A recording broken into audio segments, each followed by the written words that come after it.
Do you know? Africans were already cracking cosmic codes before telescopes existed. They had no fancy equipment, only raw intelligence and serious dedication. For instance, the ancient Egyptians turned star watching into a science when they needed to predict when the Nile would flood, else their entire civilization would starve. They obsessed over one star, Sirius, the brightest thing in their sky after the sun. It showed the Nile floods were coming when it appeared at dawn. They built a whole calendar around the star. 3 seasons: flood time, growing time, harvest time. Aket, Peret, Shemo. Simple but brilliant. Here is the genius part. When Sirius showed up late in the 12th month, they knew to add a 13th month. Ancient leap year system. They used star positions to build the pyramids with insane precision. These are more than tombs, they are stone star maps. Orion constellation, that was Osiris, god of death and rebirth. The sun, that was Re. Everything had cosmic meaning. Stars determined when to hold religious ceremonies and how to navigate trade routes. The sky was their GPS and calendar combined. Now, meet the Dogon people of Mali. These guys discovered something that would blow your mind. Without any telescopes, they knew Sirius had an invisible companion star, a star you literally cannot see with naked eyes.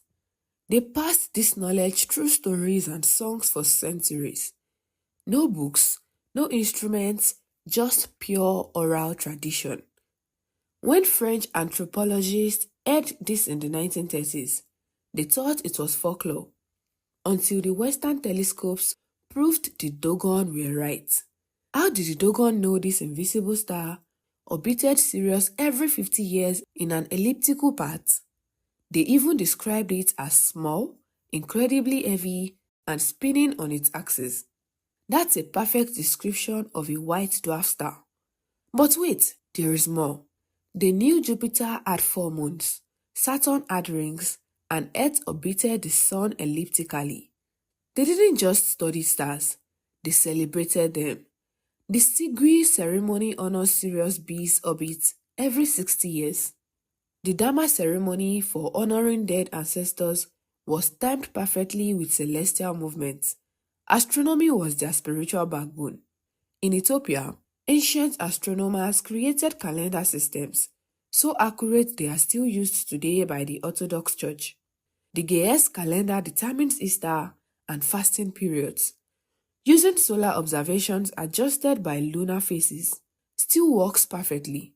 The Borana Oromo developed detailed lunar calendars based on 7 specific stars and constellations, precision herding and farming. They timed cattle migrations, planting seasons, and spiritual rituals using these stellar markers.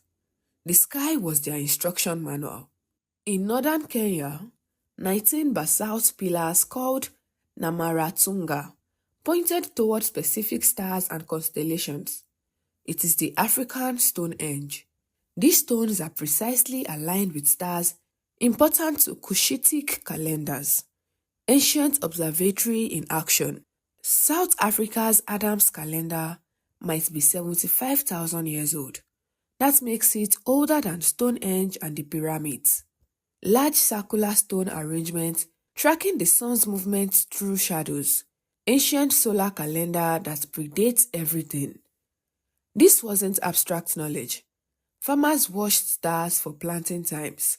Others timed migrations to lunar cycles. Griots sang astronomical knowledge in songs.